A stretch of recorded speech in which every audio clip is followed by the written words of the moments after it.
We are all full of authentic points of view. Myself alone have at least 22. They come from the things that we have been through. Those things can either make or break you. Life is full of ups and downs. It's our choice to either smile or frown. Please choose to smile today, because it's one thing that's free to give away. People say that life isn't hard, it's what you make of it, but what if only struggle surrounds you? What can you take from it? Life can be hard and some things aren't fair. Please listen to others just to be aware. All I'm saying, you never know what someone's going through. Just because they look happy doesn't make it true. Hopefully this podcast will help you see you are not alone, you at least got me. We are more alike than you may know, but if we stay quiet, we will never grow. Don't ever give up, because you got this. If you quit, think of all the opportunities that you could miss.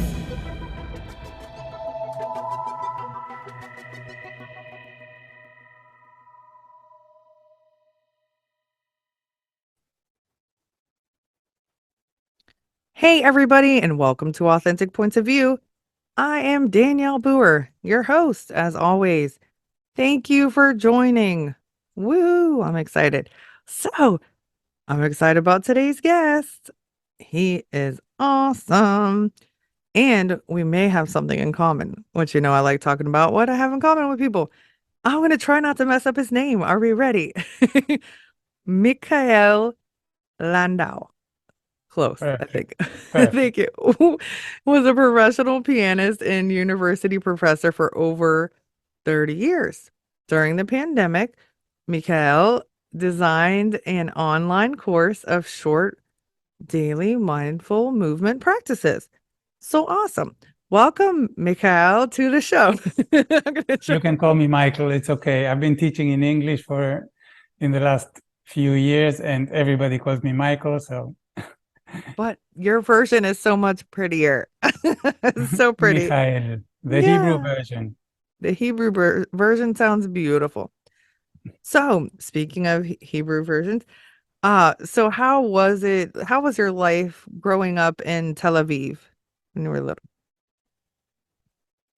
Yeah, I grew up in Tel Aviv. I lived in Israel until I was 28, so all of my childhood, youth, some university studies. Interesting. What can I tell you? There's a lot I could say about it, but I love Tel Aviv. Tel Aviv is like a word in itself. And it's lovely. It's at the Mediterranean. It's warm. It's kind of international and very... When I grew up in the 70s, in my youth, 80s, it was kind of an amalgam of people from all over the world. All of my parents' generation were immigrants who came from Europe, from Asia, from Africa, from everywhere, basically. It was a new country, kind of Jewish people coming back to Israel after 2,000 years. So it was really interesting, lovely, lively, and intense. Israel has been intense. It is even more intense now. So I actually wanted to leave. When I grew up and I was thinking of, studying, what do I want to do with my life? Where do I want to live? I actually wanted to be somewhere else, kind of be able to do my life without so much invasion of everything around. And yeah, Israel is intense. Politics, war, conflict of all kinds. So at least my personal choice, and it stayed like that, is to stay away and go to visit. But I had a pretty happy childhood. It was a good place to grow up in. Yeah. So, when you say intense, I think, and so there's listeners in so many different countries and continents and everything. So, I know that they think probably Americans, we are spoiled. I know you're not. I'm saying like I am an American.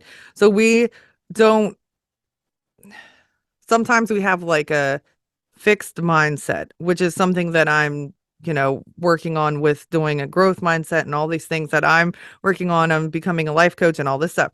So people sometimes become a product of their environment and they don't realize, and I have been guilty of it, that there's so many different countries and around the world that they don't have it like us. They're not like, they don't have the luxuries that we don't even find to be luxuries.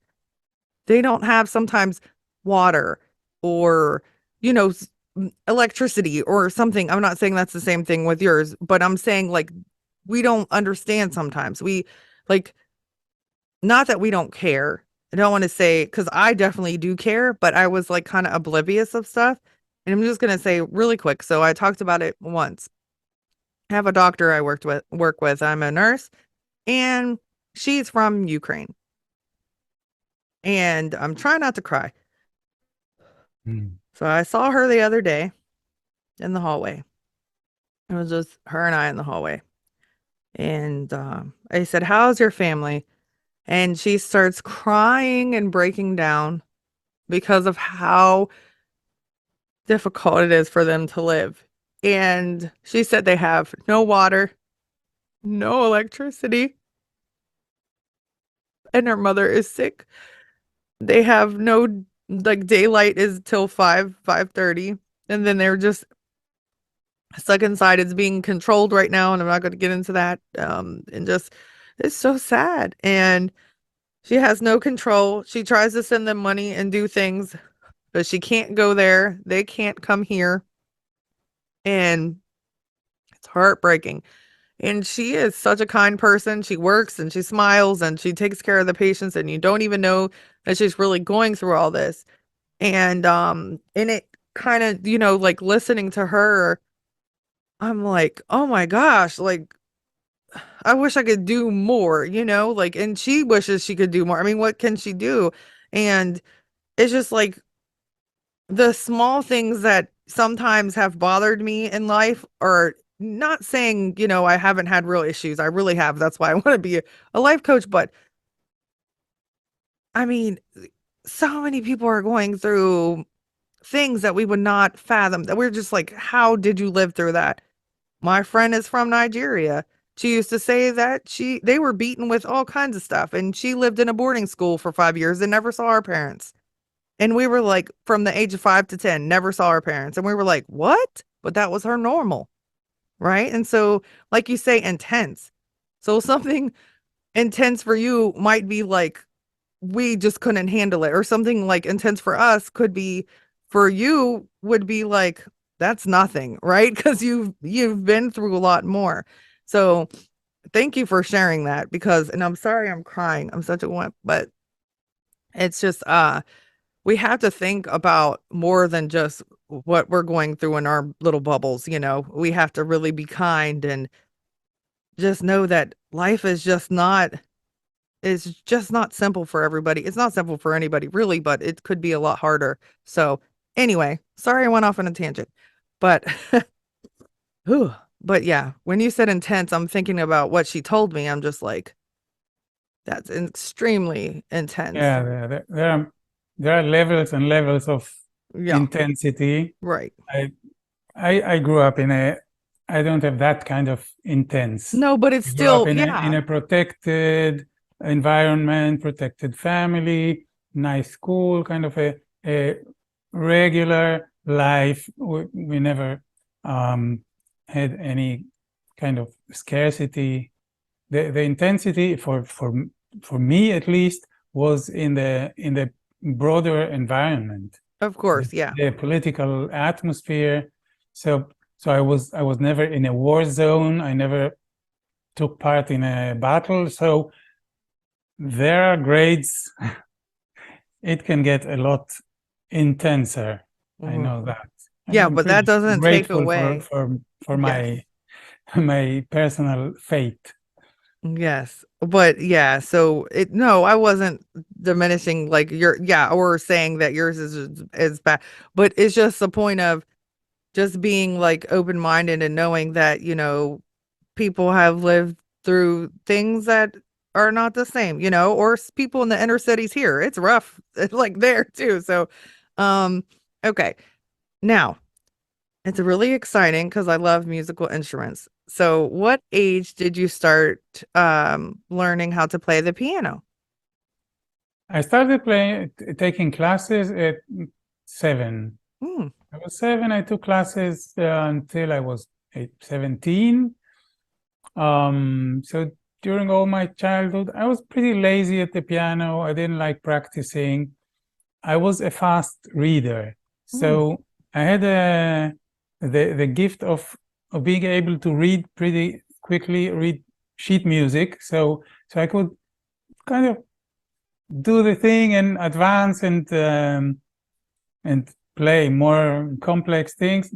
But I was, as a child, I wasn't passionate about the piano like some kids. I mean, I've had some colleagues who spent their childhood with their instrument because this is what they wanted to do with their lives. I wanted to play and fool around and to go out with my friends. And when my parents told me I should practice, I practiced for a few minutes and that was about it. So my passion or my decision to make it into a profession came pretty much later, really. Okay, so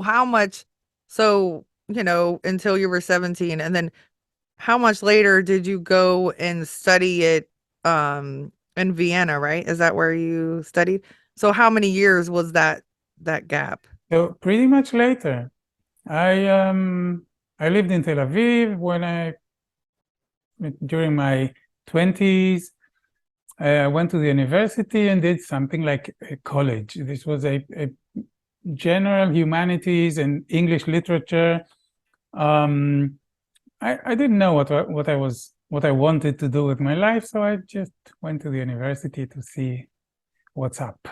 And I've been playing the piano in my free time. I always had a piano and I always played it for fun. And at some point, I had friends a singer who lived just in front of my house, a cellist friend who was playing the cello, and I started playing with them. Oh. Because they asked me, accompany in these songs, let's play something together. And this is when something lit up in my mind, because I never wanted to be a concert pianist. Like sit at home for 8 hours a day to practice my stuff, then go on stage and play solo repertoire for the piano that is extremely difficult and complex. This is not the kind of work that I wanted to do. I didn't have that inclination at all. But playing with other things, doing this whole thing of chamber music, the cooperation with people, the interaction, the accompanying is a very special thing. Some excellent pianists don't really accompany well, and the other way around. It's a different mindset, and it has to do with working with people. And I thought, okay, this may be it. I really loved doing it. I loved playing with friends and colleagues. Oh. And in at least in Israel and in many places, you have to go and study the piano, have a degree in piano, and then kind of for a master's degree, you can specialize on accompaniment. I didn't want to go through that, like 4 years of really, as I said, sitting at the piano for many hours a day and studying solo repertoire. I wasn't going to do that. And I found out that in some places, in Vienna, in Germany, there were a couple of places where they had this specialization for pianists in accompaniment, and especially with singers, which is what I really wanted to do. So kind of learn to be an accompanist for vocal music. very, very precise, but it's different. You have to, on top of being able to play the piano and work with other people, you need to know the repertoire, you need to understand the language, opera, Italian, German, lots of other stuff except for playing the piano. So so I was 28 when I went to Vienna, to the Vienna Conservatory to study this. I found a teacher who was a great accompanist, worked with very good singers. I actually packed a big suitcase and went to give auditions in a couple of schools in Germany and in Vienna. Oh, And I ended up at the Vienna Conservatory. oh wow. Yeah, so that was Oh, a so change. Germany, hands down. So I was born in Hawaii, but I don't remember it, so I can't count it. But Germany was my favorite place to live. And the first time I lived there, I was really little, so I don't really remember much. I know we had like a pet rabbit in my classroom. That's all I know. I was 4, 5, and 6. And then the second time I was 10, 11, and 12. And I really had the most amazing time being there. We even lived with a German family at one point when we weren't living on base. And it was one of the best experiences. We used to go to different countries, like on the weekend, like you would go to a different state, and I don't even do that. And I'm in the United States, so it's not like, but we did. We would go to so many different countries and been to Austria, so beautiful, different places. Like, and so, um, it was the castles and the culture and the food and the everything. Ay, so that's so awesome. Where Um, did you live in Germany? so I lived in Stuttgart the first time and then Heidelberg the second time. Oh, Heidelberg is beautiful. Oh, it's so pretty. I miss it so It's much. beautiful. This Oh, old university at the top of the hill. yes, Mm, gorgeous. I have not yeah. been back. One day I will go, but I have not been back yet. So, and that's when I left when I was 12 and I'm 40. So it's been a while, but I need to go. So, speaking of universities, where were you a professor at? Like, which university? Was it in So, Vienna or so was it? I did those studies at the Vienna Conservatory, Okay. and then they offered me a job there to be Wow. an accompanist. So this is a regular teacher's Oh, job that is accompanying singers. wow. It's singing student in all of the areas. The classical singing, Okay. um, opera, musical theater, and theater acting. All of these people have singing classes of Okay. different types, and they need a pianist to work on their literature and their interpretations. So they all have a, a weekly hour with a pianist. That was my Wow. job. So working Cool. with singers um, on their music, on their interpretation. I Wow. wasn't teaching voice. I was the accompanist. I was working on the repertoire, Mhm. and I also worked in the musical department, musical theater. So then I had to start looking a little bit away from the sheet music and improvise and play different kinds of music. This was fun. Lots of Broadway stuff that they're doing there Oh, in German. There's quite a awesome. very high level musical theater in the German speaking area. Oh, sehr gut. No. Yeah, good. So, okay. So But what? no, sorry. So I was Go there ahead. for Yeah. 15 years all in all in Vienna. Wow.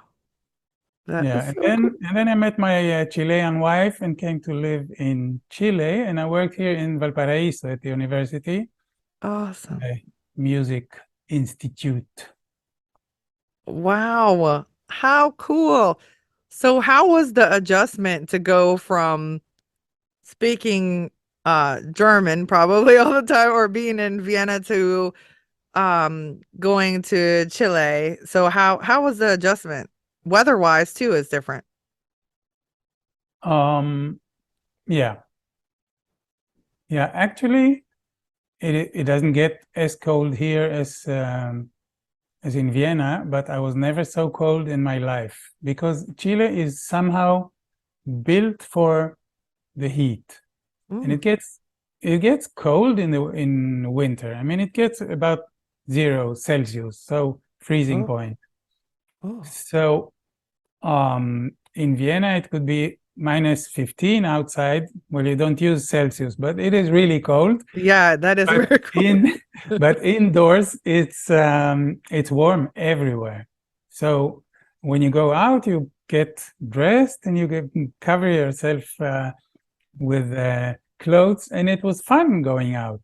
But here it's cold indoors because there is no central heating. It is always kind of built for summer. So I was really actually the Music Institute in Valparaiso, where it never gets really cold. I was Mhm. freezing there. I had to play the piano with frozen fingers because Oh no. there was no way to heat the room really. So it's funny the relationship with Oh the my. weather. I grew up in Tel Aviv, so for me, heat is great. Humid heat, it is not very pleasant. I love it, no problem. I hate being cold. So being cold at home is a bummer. Oh But no. other than that, I actually it was a very good change from Vienna to Chile. It was like back home in Oh. some way. It's much more similar to to Israel than Vienna. Oh yeah, Vienna I was a bet. fantastic place to live and work with music. I mean, it's a world center for music, and it was easy to live there. I had a job at the Vienna Conservatory now it's a private university, but at the time it was of the city, so it was a municipal Mm. conservatory. So I was an employee of the city. Fantastic job. I could stay there forever. But I didn't really feel well in Vienna. It was kind of cold. The culture is very conservative. It's very do the right thing. They kind of fear saying the wrong thing. It is. I always was a little bit stressed out Mm. just talking to people. So so it was somehow relieving to come to Chile. It's more messy. It's more Latin, you know. It, you can do your life, and it's somehow easier for me at least. Wow, that's so interesting. So, did you know Spanish before? Did you have you learned Spanish before you met your wife? No, Wow. no. It took me quite a while to learn German when I went to Vienna because Viennese people speak difficult German. Ooh. So it took me some years to understand them. But well, I studied in German, then I taught in German, I lived there, so it became pretty fluent. And then, well, having Hebrew, English, and German, I found Spanish quite easy, really.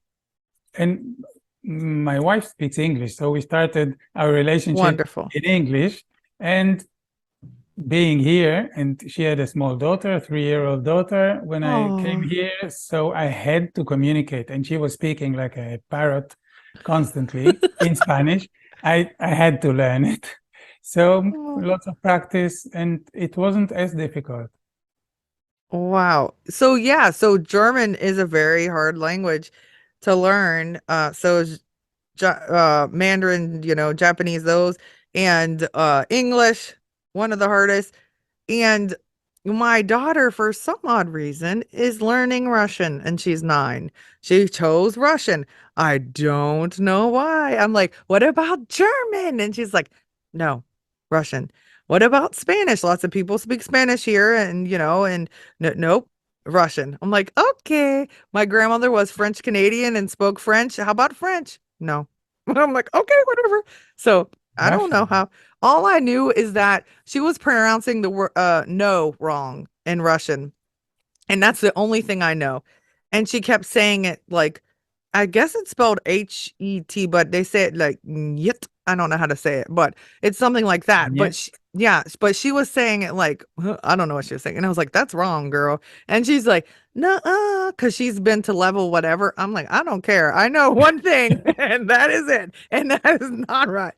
So, oh my gosh. Okay, so you've learned a lot of really amazing things and like just the holistic person, like you're just awesome.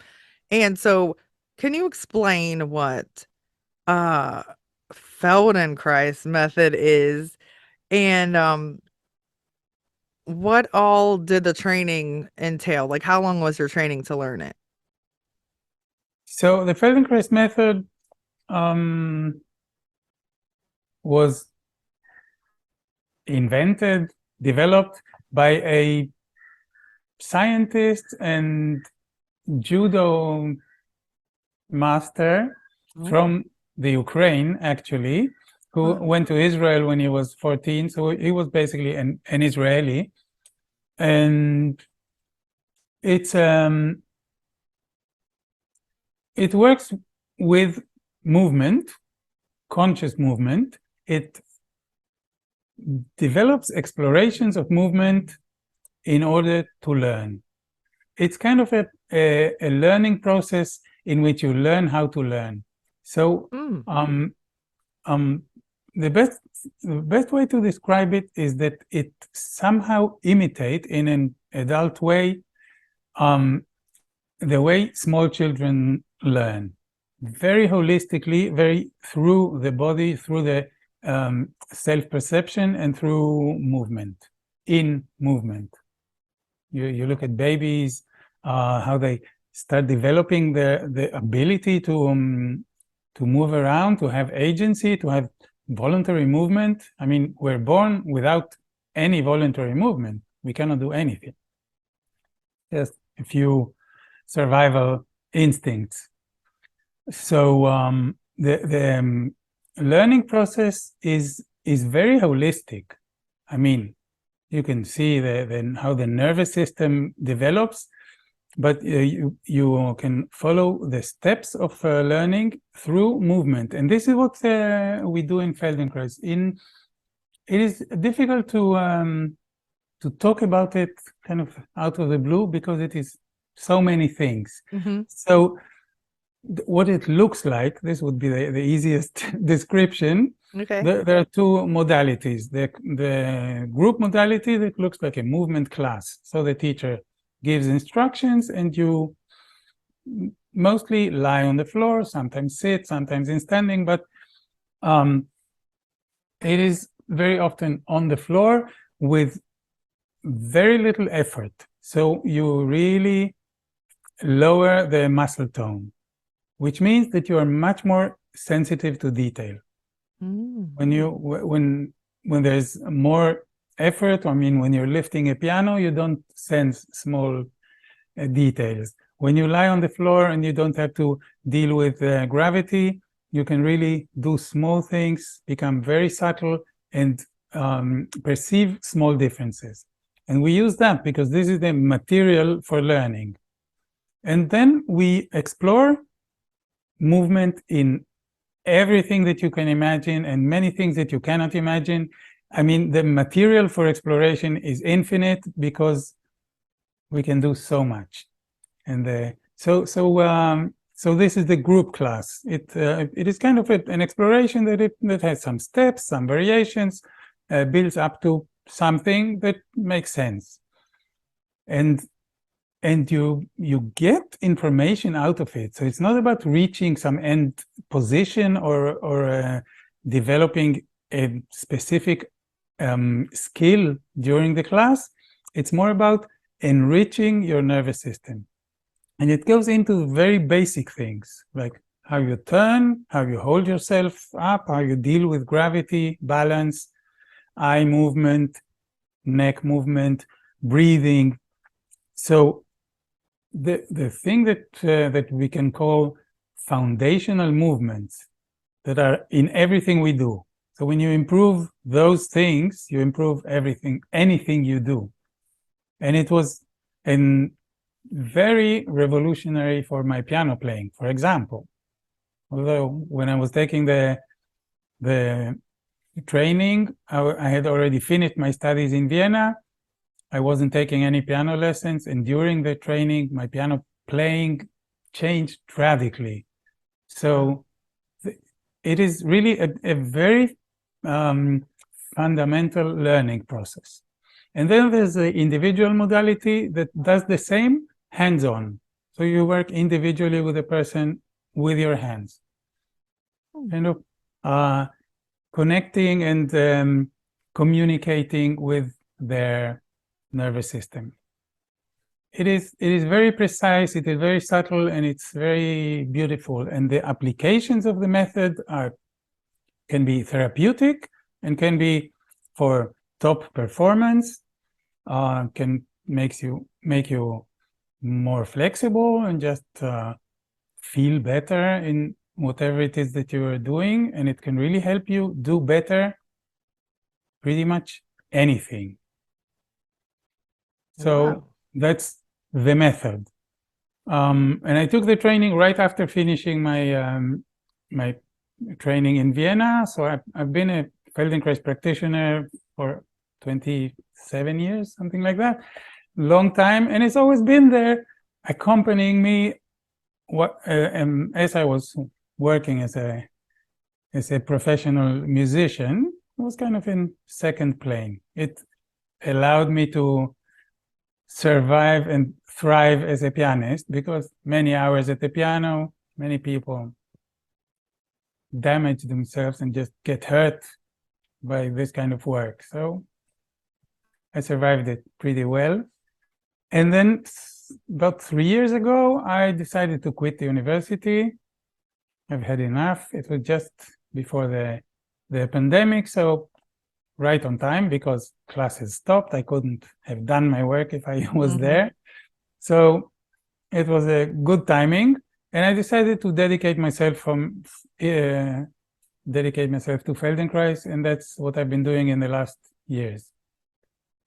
Awesome. Yeah, I wanted to ask, like, how did the pandemic affect your life? But you just answered that. So, yeah, because that's got to be hard. It's hard. It affected us nurses too, of course. But I mean, so now you've been doing that method. So you teach the group classes, like physical classes with everyone at is it like a big, huge studio, or where do you guys usually study this or practice it, I should say? So it looks like, visually, it looks like a yoga class. Okay. Each person has a mat on the floor with some distance from the other so they can move around, and this is what the teacher is there. The group classes are, I'm not showing anything. It is just verbal. So part of what you have to do as a student is translate the verbal instructions into some intention. So that is the first part of learning. You have to do something with the information and kind of transfer it to a different plane, in the intention to move. So yeah, I have a studio at home. This is a big house, a big old house from the 1900s, early 1900s, and I live about less than 2 hours from the capital, from Santiago. So I had a studio in Santiago that I rented for 1 day a week. I used to go there and give group classes and do some individual sessions. And well, I was just beginning to figure out what it means to be independent and a business owner. I had no idea. It was quite a shock to discover that I have a business and I have no idea what it means. a long learning curve. And yeah, with the pandemic, it all stopped. Students stopped coming. The group classes, because they are with verbal instructions, they're very easy to transfer to the screen. So this went on pretty smoothly into Zoom, and it works nicely. Now I still do the classes online, and I have students in different parts of Chile and some from other countries, which would be, of course, impossible in my own studio. So it has its benefits and drawbacks, of course. And then, well, in the beginning of the pandemic, or just before the pandemic, I was invited to a Feldenkrais summit. It was in May 2020. I was invited to participate in a conversation. So it was a summit. There were many things happening. I was in one of them as a Feldenkrais practitioner, kind of a round table. And this was in English. So all of a sudden, people got interested, and I had a mailing list of 700 people who were interested in me, like from one day to the other. And I thought, okay, what am I doing? I didn't have any material in English. I could offer classes, but there are hundreds of Feldenkrais practitioners in the United States, in Canada, and Australia, English speaking. They were all going online. So I thought, okay, maybe I should find something that is really specific online for working at home. And this is when I came up with this persistent growth that is my trademark, shall we say, which is a daily practice. So I took this inspiration of what we do in Feldenkrais and condensed it to the most minimal units that make sense. And I found out, I tried it myself. I tried it with a group of kind of the pilot group. And I offered daily 3-minute sessions. So 3 minutes, you just stop what you're doing, listen to the recording, and you do an exploration of pretty much one thing. It is not a class that develops an idea and goes into details. You explore something specific for 3 minutes. And over time, the whole idea is to make it into a daily practice, a habit. So you do it every day. You do 3 minutes once in a while, it won't make any difference. But when you convert this practice into something daily, it really worked. And it was a surprise for me because I just tried it. I had no idea what was going to happen. And people were really happy. And things were changing. The fact that you stop every day just for a moment and take a look at yourself, you kind of focus. It is a mindful practice because it has any sense if you pay attention. It's not mechanical. You work with your nervous system, with your brain, and things really change over time. So I did like 6 months. I had this first group going with me for quite a while. I kept creating sessions, and I have these. Each day is a different exploration, so it just changes from day to day. It's not the same. It's not mechanical in any way. It's a new exploration each day.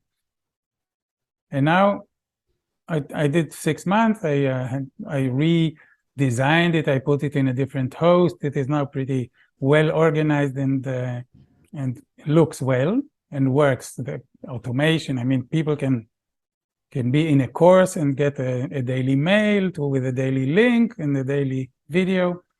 And now I've just finished creating 360 sessions. So 12 months of 30, Wow. 30. So I have a whole year of daily sessions, and which was my shall we say, my goal. Now I'm stopping creating more sessions, because I mean, if you did 360 sessions and you want to keep going, you start again and you're fine. Okay. So Wow. there's that. This is the creation of the pandemic. Wow. So is it, and don't get offended if it's not, is it like meditation? But no, not really. Well, I guess in meditation, you're like calming and focusing. Is it similar to that, other than you're listening to something? But so what's it called? That's was something I need to do. No, it's not called. What's it called? Guided meditation. So is it kind of like that similar, or no? I call it mindful movement. This Okay. is the best way I can think of to describe what it is. It is a mindfulness practice. You have to look at yourself in action, and you look at small details. It is small, it is subtle, and you want something to change. So there's nothing mechanical about it. We don't work with the muscles. You don't change your structure in 3 minutes, but you can change what you're doing. So it's definitely a mindful practice in movement. So it has these two components. It's mindfulness and it's movement. So mindful movement. There you go. That makes There sense. you go. Ta-da! Put them together. Yeah. Wow, that's very interesting. Thank you for explaining that. So, okay, where did you study Buddhism, and like what form did you study? Because there lots of people don't know there's different types. Oh yeah, there's quite a few currents. Where my wife was in a Buddhist center here in Santiago that is part of a large international movement or organization that is called Shambhala. Okay. Then there was some scandal and it's been, I don't know, fell apart as an international organization, but the practice is Buddhist, and it has kind of a very large basis of non-religious practice. So you don't have, you can go a long way of studying, of meditating, of practicing without becoming a Buddhist.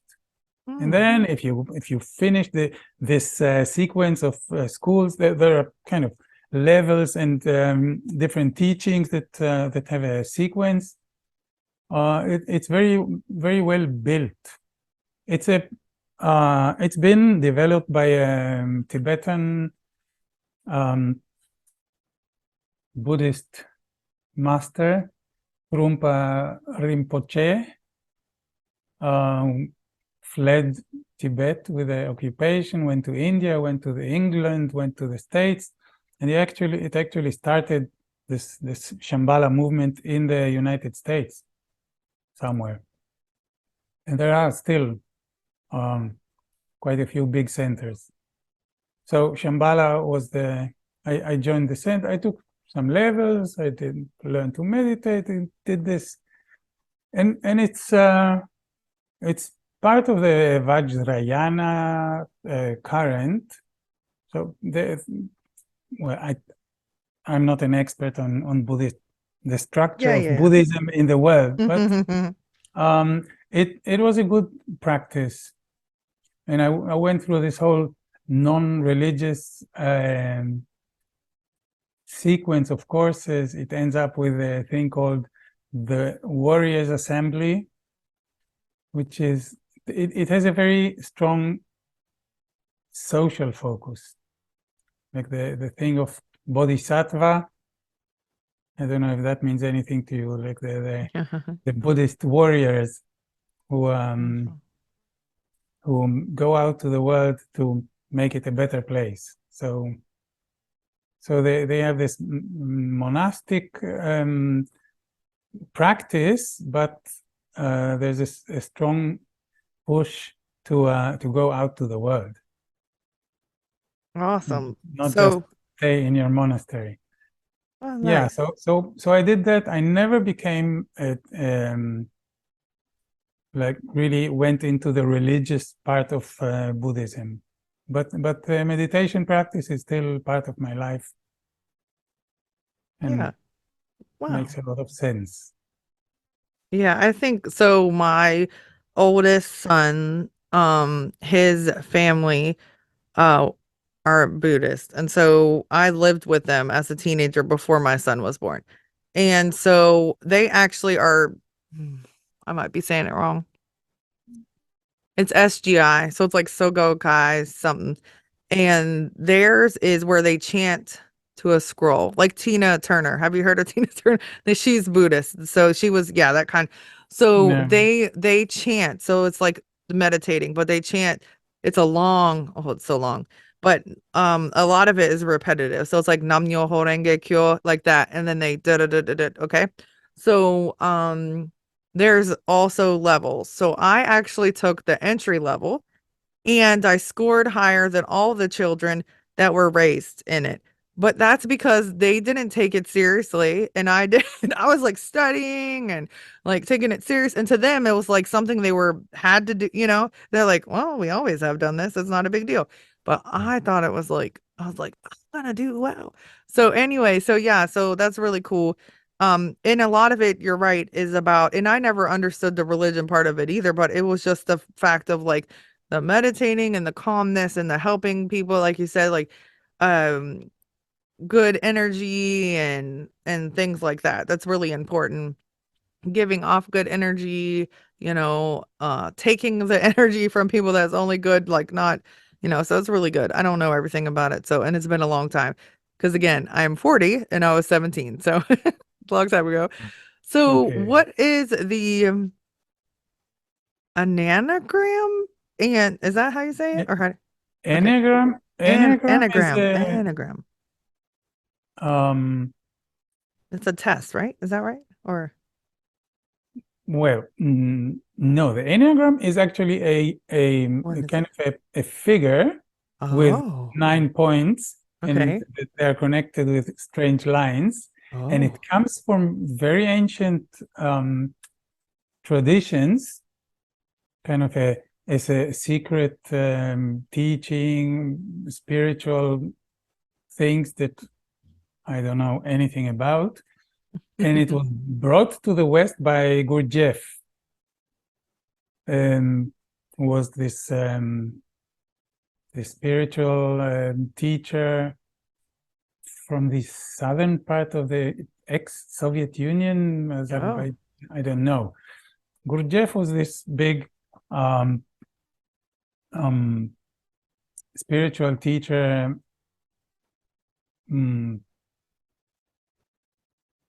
Well, doesn't matter. He brought it up and made some sense of it, and then at least one current of using this Enneagram has been developed by a Chilean guy whom I met and took some courses with, Claudio Naranjo, a very clever guy who was a Gestalt therapist and studied the Enneagram, and he made use of the Enneagram as a therapeutic tool. So kind of okay.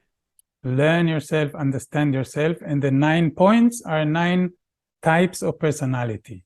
Oh, And each of them has 3 sub types, so there are 27. There's a lot you can, it's been developed by him quite in detail. And the whole idea of Claudio Naranjo, at least, is to use this as a tool to understand yourself and free yourself of your neurosis. So these are, he treated these types as different styles of neurosis, which means the way we developed as very small children to deal with reality and with not receiving exactly what we needed. So we had our individual ways of dealing with scarcity, with our ways to receive the love that we wanted. So there are different personality types. This is the best way to describe it in this particular use. And then there are other currents. There's actually in the United States, I just received an email that there's an Enneagram summit coming with like 70 speakers. So lots of people use this in different ways. Kind of a self-growth, self-knowledge, self-learning tool. So that's that. I've been here in Chile following the path that Claudio Naranjo has developed, which takes the Enneagram as part of a set of tools for growth, learning, improving, healing, making your neurosis a little softer and less obligatory. Awesome. So do you use it to help people like in your practice? Do you like combine all those things together, or I don't use the you don't? Enneagram. Okay. I used it in those workshops of Claudio Naranjo that are called SAT, S-A-T, Seekers After Truth, he called it. So I've been studying it mainly for myself, and it made a lot of sense. It's this kind of, sometimes you read about your type in any kind of approach, and you feel like, why do these people know me so well? They're not supposed to know me. Like, I mean, because he made these connections of motivations of where it's coming from, of my history with the way I deal with the world, and it allowed me to see things that were invisible before. So made a lot of sense. It was quite important in my path of becoming a healthier person, hopefully. Awesome. Well, you sound pretty healthy to me, but who am I? No, I need to work on being healthy. You sound awesome. Yeah, you know a lot. You're very better smart. than before. Yeah, and that's all we can do though, right? Is like we have to get a little bit better and a little bit better. We're not gonna, go from 0 to 100 and something like the Autobahn. But yeah, so it takes small steps, and we learn things, and we change and grow, and and I think that's wonderful. So, what advice do you have for someone that wants to do the same thing? They want to like change their mindset, or they just want to be different. What advice do you have for them? Maybe like a first step to doing that. So the tool that I really use daily for myself and in my work is attention to movement. It's really funny because people, I mean, there's a lot of talk about health. What can you do and it's very clear that we need exercise. We're a sedentary society. We sit a lot. We need to move more. So there's this whole area of exercise, and then there's the mind healing and calming your mind and meditation, and that kind of a totally separate world. What we've been talking about before, mindful movement, take these two sets of ideas that are usually totally, they're done by different people. They're offered as kind of something else. They're totally apart from each other. Combine the two, and you are in a global, holistic path of improvement. So pay attention to movement. Now, this is not a very clear and practical advice, but it's just think of this idea. Don't treat your body as if it was your brain taxi and it's kind of a mechanical thing that you have to treat mechanically, like go to the gym and read your messages while you're bicycling. This is an insult to your brain. I mean, it has some mechanical effect, but your movement, your body, your acting in the world is part of you as a whole. So, and there are different ways to do it, and there are different currents, and take Feldenkrais classes. There's bound to be a Feldenkrais practitioner around. You look for it, you'll find it. And now that there are classes in person again, you can go to somebody's studio somewhere nearby. But yeah, the advice would be take 3 minutes. I found that this works. 3 minutes. Put your alarm for 3 minutes. Stop what you are doing every day and look at yourself. And you can start with breathing. You don't have to invent anything in particular. Just watch yourself breathing. What moves when you inhale? What moves when you exhale? Stop. Turn off the phone. Don't look at any screen. Look at yourself. So that is a mindful practice, right? It's a practice of mindfulness. Just be with yourself, and your mind will wander, and of course, and you just call it back, just this softly. No, it is not a. You don't have to be a tyrant about it. You just have this intention of being with yourself for 3 minutes, and then you can start doing things. So like you're washing the dishes. Nobody washes dishes anymore. I do. We don't have a dishwasher. But okay, this is a good opportunity to be at the sink, doing whatever it is that I'm doing, and I'm just there. I can not go with my mind somewhere else, but stay really with what I'm doing and notice the movement, what I do with my hands, what the water feels like, how I move one hand and then the other, how I'm breathing. Mindfulness of yourself, of your body in movement.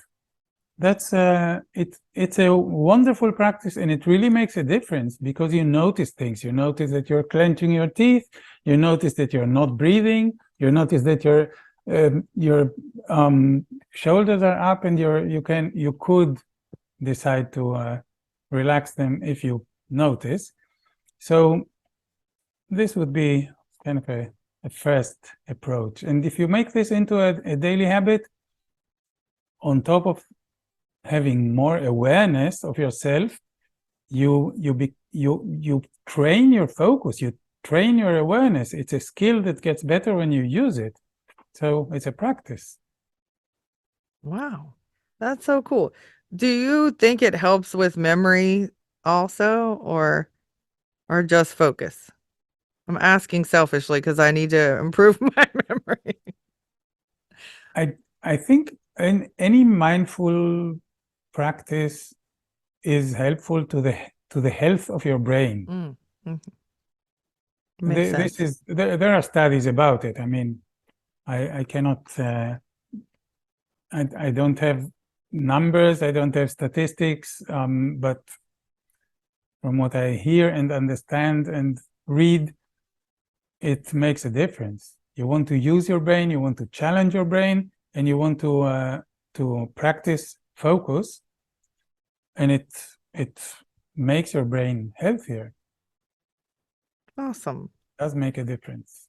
Wonderful. This has been so awesome. I really didn't know about it at all, to be honest. I never even heard of it about Feldenkrais. So that's really awesome. Thank you for teaching us, and thank you for being here and speaking to us.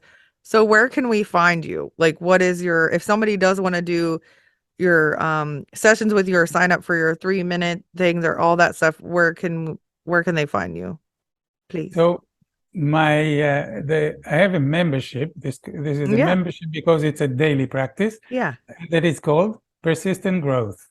My homepage is persistent-growth.com. So persistent-growth.com, and if you can sign up to get some free samples of these 3 minutes so that you see what it looks like. They are free. You're welcome to sign up and just get the idea. And of course, if you want to join, you're most welcome.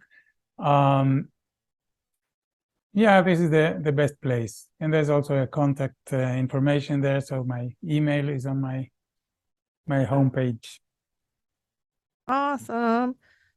That is so cool. So thank you so much for your I love your energy because you're so like so I'm always like meow like hi and you're like that's good. That's what I'm working on myself too.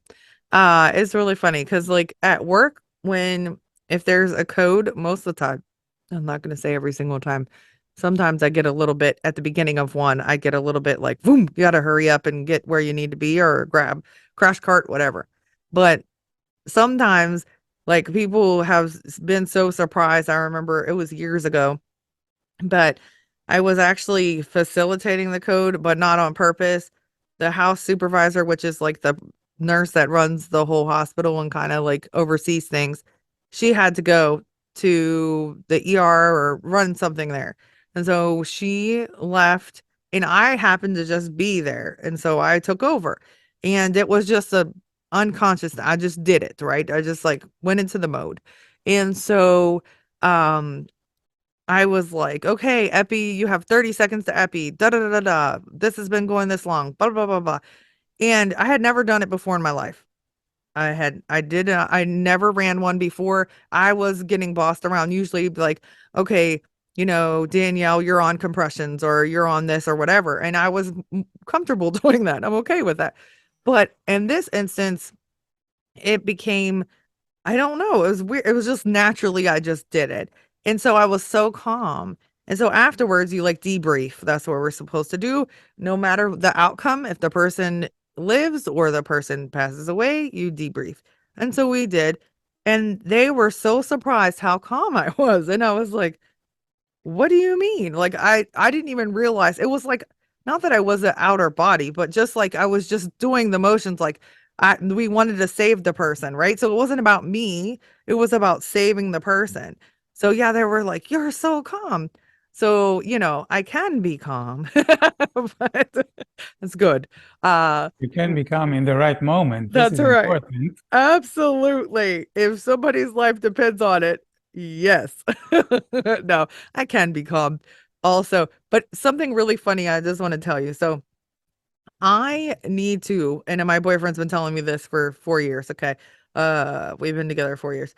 I need to meditate. And that's something I'm going to do before I start. I'm launching my business and I want to do that for myself and to help other people as well. Not teach them, but just be more present and everything. So they've always told me. So my sister is here visiting. She's actually doing a nursing assignment from West Virginia.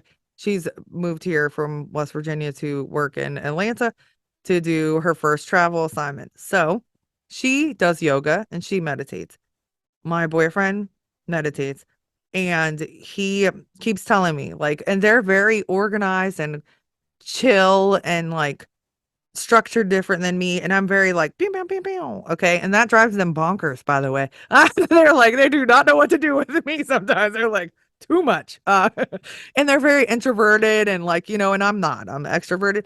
So I meditated one time and it was guided meditation. And I said, my sister's like, oh, you should try.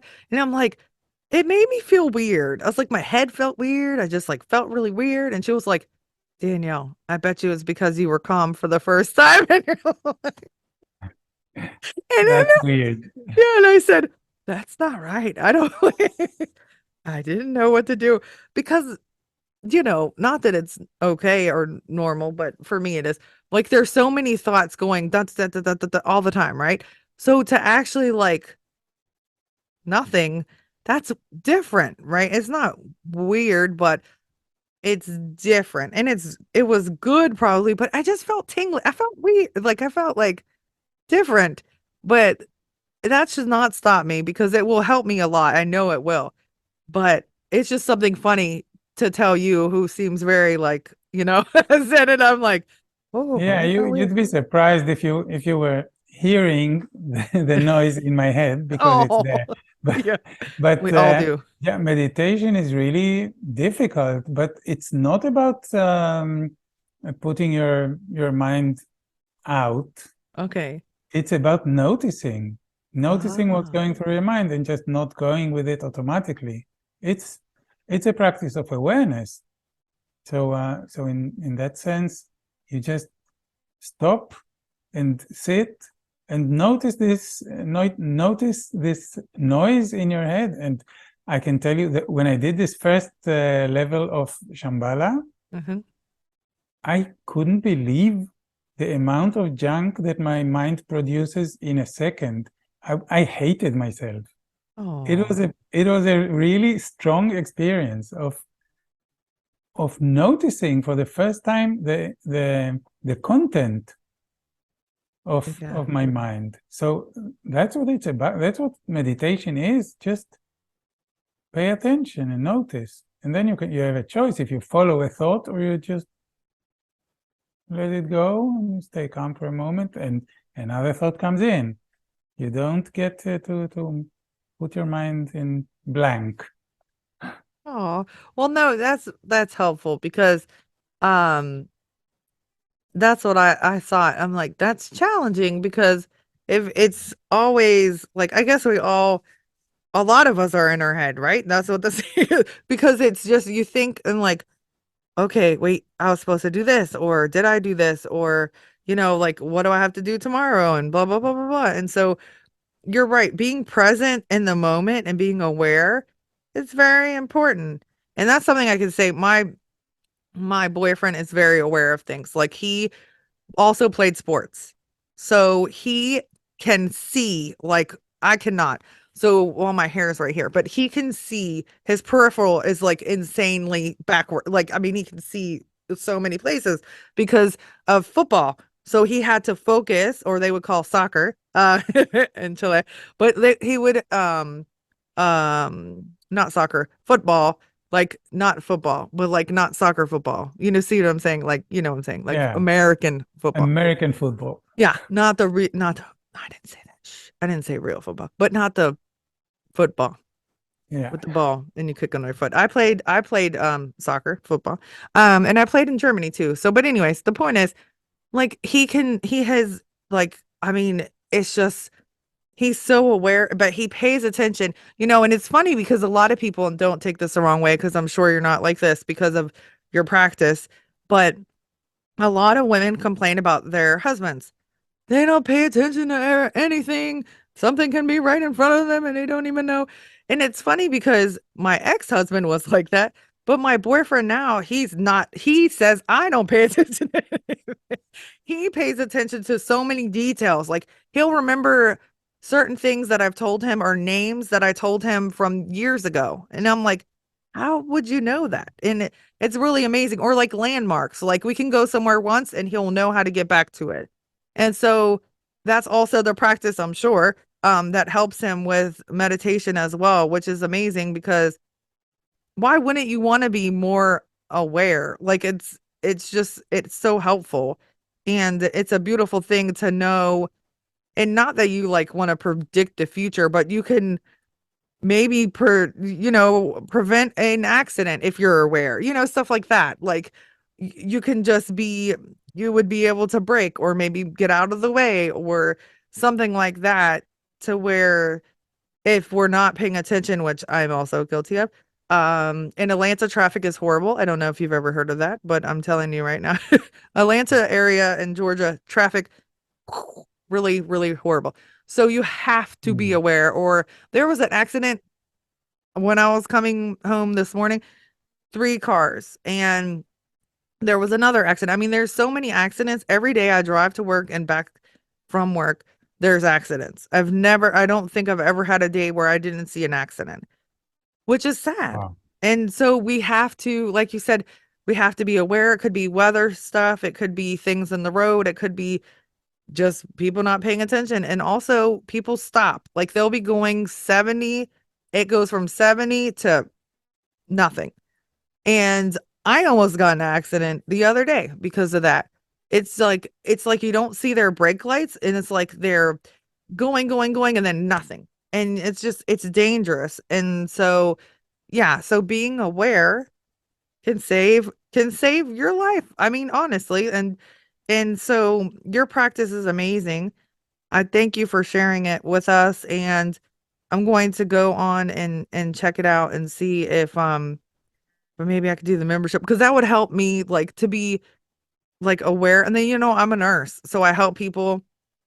And so even though it's mechanical, my back hurts all the time, which is, physical. But if I was aware of certain things before I physically moved and did that, I bet you it would help me a lot. And I wouldn't be in the pain and I would be careful and I wouldn't just, my bad knee. Sometimes I just turn the wrong way and I'm like, ugh, why did I do that? But, thinking about it, processing it, and like, okay, that you gotta be careful. Like, because whatever with my knee. I've got a sprained ACL and MCL and different things. So literally it doesn't turn or do the things that it should. Yeah. Yeah, this practice is quite helpful with health issues, with back pains, with bad knees, bad shoulders, bad Oh, neck. It is very useful because you use your awareness to fine tune your action and your organization of action, like from the basis. So you really change things. You change the way wow. you use yourself to act. That makes sense. That's wonderful. Thank you so So much it's not, again.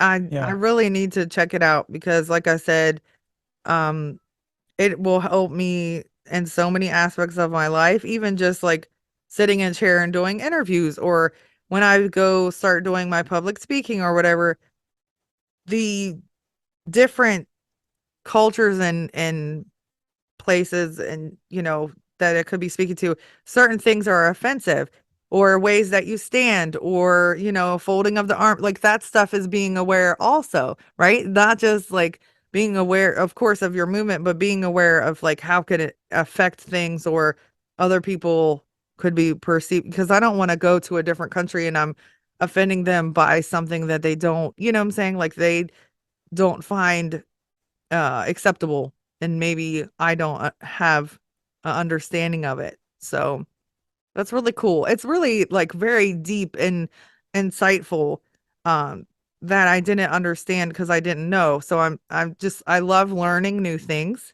and I love the why of things. So the way that it can help, like you're saying, like I didn't understand it when you were explaining it because it's very complex, I believe. Like, when you're saying like you lay down and all this stuff, but how it can help you, then I'm like, oh yeah, now okay. Because then it makes more sense to me. So that's really cool. You're so interesting. oh, You thank really you. are. Yeah. You know a lot of stuff. That's so amazing. You're very well rounded and that's awesome. So I'm so glad that you help a lot of people and you came up with a method of 3 minutes. That's not a long time at all. And it's really amazing. So now I haven't said your name in a long time. Mikael? Is that right? Michael, yeah, Mikael. You say it prettier Michael is than I fine. do. Mikael. Okay. So thank you so much again for sharing your practice and your knowledge and everything with us, and just the sense of just be aware. That's so good. Mindful Thank you, movement. Danielle. Thank you. And you have a great day. And I will keep in touch with you. I'm very interested and I need to do this myself. I'm excited to Right. learn. Thank you. Thanks for coming and talking to us. You've been an awesome guest and just we've learned so much. So you have a great day and well, I'll speak to you again. Thank you. You're welcome.